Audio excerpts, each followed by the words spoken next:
Assalamualaikum warahmatullahi wabarakatuh. Wassalatu wassalamu ala asyrafil anbiya wal mursalin sayyidina Muhammad wa ala alihi wa sahbihi ajma'in.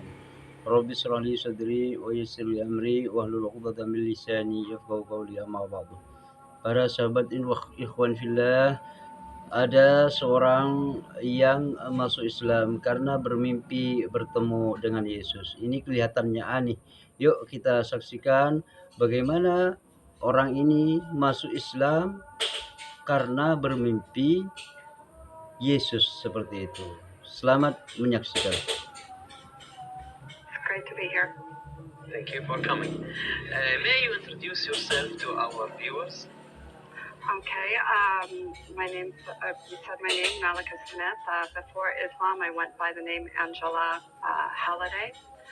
And after I became Muslim, I changed my name back to I changed it to Malika. And then Smith was my father's name. That was one thing I learned about Islam, that the father, you were honoring your father by keeping the name. In the Western culture, we take the husband's name and throw away the father's name. Actually, I guess my first encounter would have been 9/11, so it wasn't a positive encounter. I really didn't know anything about Islam before that, and it was after the planes had collided into the Twin Towers that made me want to, what is this religion that would have people going and, killing all this, what's this religion of terror? I thought, like a lot of other people did, that they put the label on Islam as a terrorist. So all Islam was, but for me, it was like I had an open mind and I really didn't believe that. So, for me, I felt like I need to find out what this religion is, because I can't judge a religion based on the actions of a few. Even in Christianity, there are Christians that do bad things in the name of in the name of Christianity. Yes. And so, here were these people that were doing something, in the name of Islam, that was bad. And I was like, it just didn't make any sense to me. And so I wanted to know more about the religion. So that was when I started looking, further into the religion of Islam. It was funny, my ex-husband actually wanted me to come to Kuwait, and my attitude at the time was, I'm not going to Kuwait. This is in the Middle East, and this is, this is where the terrorists are. I'm not going to the Middle East. And, subhanAllah, I came to the Middle East, and, and just, that was when I first started seeing what Islam really was. SubhanAllah. And was falling in love with it. I can't judge a whole group of people by the action of a few. But this was something I always felt in my own personal life, that in my search for the one true God, because that's what it was. It was me searching for that one true God that I always questioned, even from a small child, age 4. I was questioning my religion as a Christian. So I think even as a child, when I grew up as in Christian, I always believed that there was only one God. And I didn't believe everything I heard, and I would question everything. I always wanted to find out why. So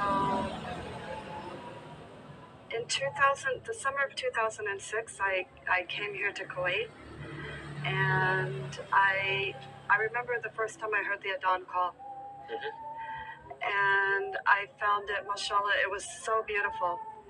And I didn't know what it was saying. I knew that they were calling people to pray, but I didn't know what exactly it was saying.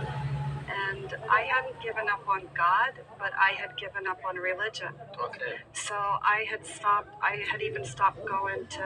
gone to many different Christian churches. Like my parents, I was baptized Catholic.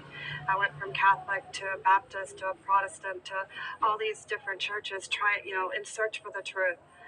And so I had given up, but hadn't given up on God. And so whenever I would hear the Adhan call, to me, it was very haunting. It was very mesmerizing. There was something familiar about it, and I didn't understand that. And so whenever I would hear it, I would go out on the balcony where I lived, and I would just stand out there kind of in a trance-like state, just thinking it was beautiful. And then I would go in and I would pray. So I would go in my room and I would pray because I still believed in God. So I would pray, to God to guide me to the truth. I was like, I don't believe in any religion anymore, but I believe you are real. And so, it took a few years later, but that was like my first attraction was really hearing the Adon call. There was many little things that had happened along the way. It's like I had a dream about leaving Christianity and going to the masjid. There was a dream, and this was like 3 years actually before I even started studying Islam. And in this dream, it was like I was in Kuwait, but in the dream, I'm in a cathedral, and there's a broken bridge with boiling lava on underneath it, and then there's the masjid on the other side, and a throne, and there's a man standing in front of the throne, wearing all white. You couldn't make out his face at all. It was very, very bright, like sunshine. And I'm running away from my ex-husband, and I'm like, the dream didn't make any sense, and I have to jump across this bridge, and I'm looking, but if I jump and I fall in this lava, I'm dead. Wow. And so, but I made the jump, and I get to the other side, and the man grabs me by my wrist, pulls me up because I start to fall. Okay. And he grabs me by my wrist, pulls me up into the masjid, and I woke up to the Fajr prayer. It was the dawn for Fajr was what woke me up. And still not knowing anything about Islam, I was like, my first thought was Jesus, because the throne, and I'm thinking, why is Jesus in a mosque? And why am I running away from my ex-husband, and why am I in a church and a mosque? And it didn't make any sense. And 3 years later, I was actually trying to get away. And so the dream started to happen. I started meeting other Muslims, talking to them, but they didn't want to tell me. Oh, they'd laugh, and Islam's easy. They wouldn't answer my questions. Oh, wow. Okay. And we don't force our religion on anyone.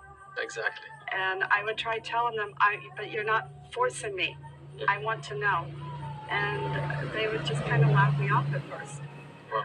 And so I was working on the military base. I wasn't a teacher at the time. Mm-hmm. I was working on Camp Arif John. And I seen a English translation of the Quran in the PX there.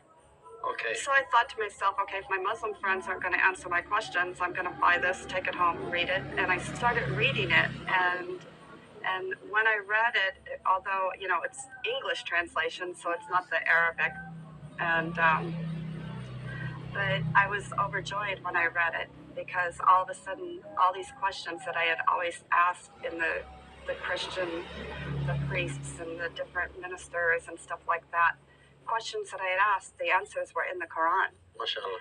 And when I would go to my Muslim friends and start asking them this and that, then that was when they started answering my questions, because then they knew, oh, she's serious. She really wants to know about Islam, because she wouldn't know these things if she wasn't reading from the Quran. MashaAllah. I mean, this is one thing that we don't really have in the West. It's like, in Islam, it's more focused, it's in, the worshiping of Allah, the modesty, truthfulness, taking care of your family. In the West, it's like we throw our family in the nursing home when they get old. So this was one thing that I loved about Islam, was taking care of your parents when your parents grow old, because they took care of you when you were young. Exactly. And this is not an attitude that we have in the West. And even there was something in the Quran about how, like in the Christian Bible, it talks about how man was made, but it only mentions like the clay or the dust. Mm-hmm. It doesn't go into the details, the specific details that the Quran went into about how man was created. And so this was like my first thing was like, okay, this has got to be the truth, because there's no way that, we didn't have the technology to know these things. There was many things I found in the Quran that weren't revealed, that we didn't have the technology or the scientific knowledge until at that time, until much later. and then finding the prophet Ishmael, finding him in there, because Yes. I was always bothered about why would the prophet Abraham send him and his mother out into the desert, because in Christianity you'd never hear from him again. Exactly. And so when I found him, it was like all of a sudden I felt reunited with a long lost brother or something. And so that there, and then everybody, my roommate at the time, my roommate had been Muslim. And An American Muslim. She was American Muslim, but she left Islam. SubhanAllah. And she's seen I'm bringing all this stuff into the house. I'm bringing the Quran, and I've got Hadith books, and I've got all this stuff here. And she was bothered by it. And she had actually called me into her room one day. She told me she didn't want me to be upset with her. She said that she needed to share with me, and she was afraid for me. And she, told me that she didn't want my blood on her shoulders, because she knew that I was studying Islam and was thinking about leaving Christianity to become Muslim. And after she shared, with me what she had to say, and she's like, I hope you're not upset. And this was before I even knew about an ayat on the Quran. I said, no problem. I says, you have your religion, I have mine. And I didn't even know that there was an ayat in the Quran like that. And then right after her was my brother. So my brother, it was, you're extreme Muslim. Well, my brother's the extreme Christian. Wow. And so my brother, being the extreme Christian, he found out I was studying Islam. And he found out, and he's on the phone, and he's praying. I pray to the one true God that you guide my sister to the truth and away from the hellfire. And he kept praying this over and over and over. And normally he would say, in Jesus' name.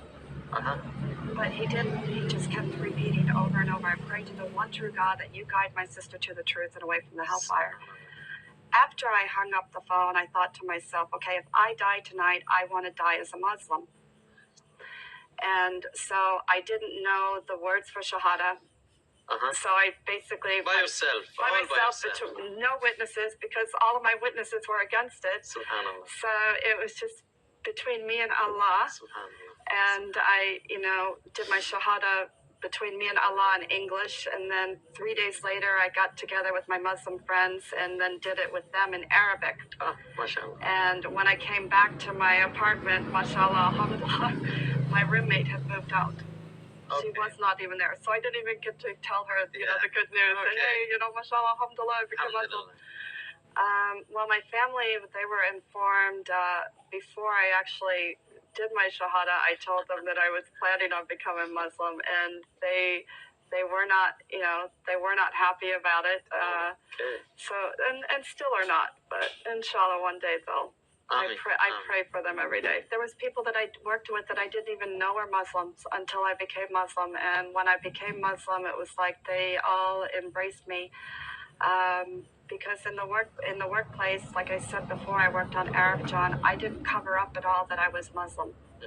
And so when I became Muslim, I started wearing hijab and everything to work, and right away. And then that was when people, even other women that I didn't know were Muslim, and they would come up and greet me, because I think they had that fear of people, the judgment and everything, if people know I'm Muslim, because we're working on a military base. Exactly.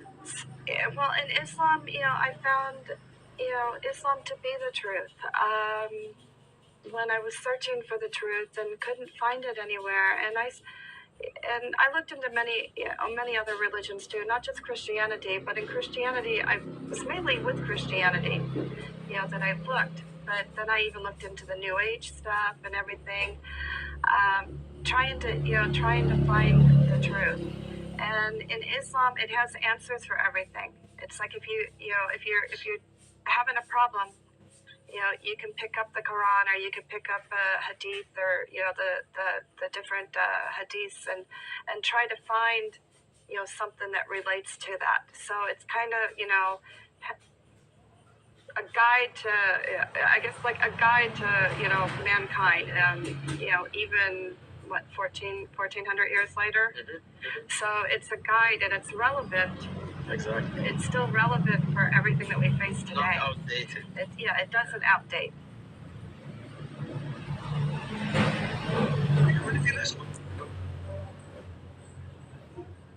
And I would pray because I still believed in God. Ya, terima kasih, begitulah ya teman-teman ya. Dukung terus channel ini karena channel ini adalah mensiarkan dakwah seperti itu ya. Terima kasih. Wassalamualaikum warahmatullahi wabarakatuh.